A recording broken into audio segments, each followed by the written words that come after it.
It was 8:15 a.m. at Grayson and Company, one of the most prestigious firms in the city. The office buzzed with energy. Today was interview day for the new head of operations, and everyone knew it. Receptionists adjusted their desks, interns double-checked coffee orders, and the HR team stood by in their formal suits, clipboards in hand, ready to welcome high-level candidates. Outside, a line of applicants waited. Sharp suits, leather briefcases, rehearsed smiles. But just before the next candidate could step in, the doors opened again. And in walked a janitor. His jumpsuit was stained with dust. His mop bucket squeaked behind him. His beard was trimmed. He looked tired. Most people barely noticed. Some wrinkled their noses. One intern even muttered, "Wrong door, buddy." But one person did notice. Emily, the junior receptionist, glanced up and smiled. "Good morning, sir." The janitor nodded politely. "Morning. You here for a maintenance?" she asked gently. "Sort of," he replied. "Just taking a quick look around." Emily nodded, then walked over to the coffee machine. Without hesitation, she poured an extra cup and handed it to him. "Here you go," she said, warmly. "Everyone deserves a good start." The janitor smiled. "That's kind of you," she shrugged. "That's just how we do things here."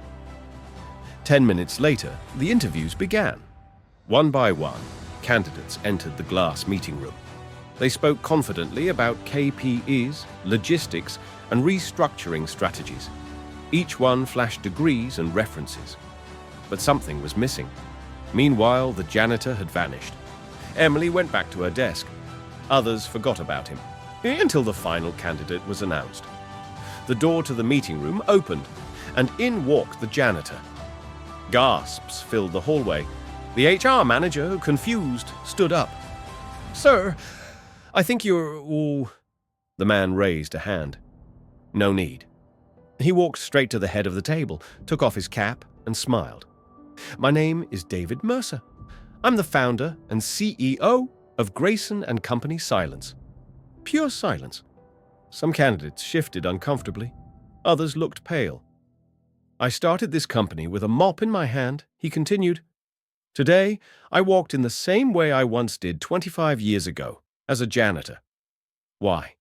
Because I wanted to see who would treat me like a human being, before they knew who I was." He paused, letting the weight of his words settle. "And let me say this. I wasn't impressed." Murmurs. Eyes dropped. David turned to Emily, who stood frozen by the reception desk. "But there was one person, one single soul, who treated me with respect." He smiled. "Emily, come here." She stepped forward, unsure. "You didn't know who I was, but you were kind anyway. That's leadership. That's integrity." He turned to the HR team. "Cancel the rest of today's interviews. Promote Emily to senior assistant, effective immediately, and get her into our leadership development track." Gasps again. Emily was speechless. "But she's not..." a senior staffer started. "She is now," and David cut in, firm but calm. Then he turned back to the stunned room. "If we only respect those we think can benefit us, then we don't understand respect at all. This company wasn't built on suits. It was built on character." The lesson? You never know who someone is. You never know what moment will define your future. So treat everyone with kindness, not because of who they are, but because of who you are. And remember, the person mopping your floors today might be the one promoting you tomorrow.